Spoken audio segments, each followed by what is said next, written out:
నా చేతిలో నీ పేరే గోరింటాకే రాసింది, నీ వేలిని పట్టుకొని క్షణమే వచ్చేసింది. ఆ దేవుడి సాక్షిగా పూజిస్తా దేవతగా, నా మనసే మేడగా వింటుంటానే నీడగా. మన పెళ్లి సందడిలోనే చిందులు వేస్తున్నా, నీ జతనే కావాలే ఇంకో వెయ్యేళ్ళైనా.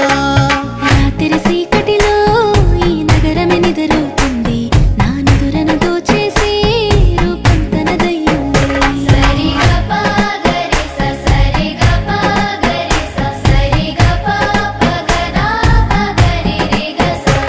నువ్వు పక్కన లేకుంటే క్షణమే ఒక యుగమవుతుంది, ప్రతి నిమిషం నీతోనే ఉండాలనిపిస్తుంది. నువ్వు దూరం గెళుతుంటే ఎద భారంగుంటుంది, నీ నవ్వుకి కారణం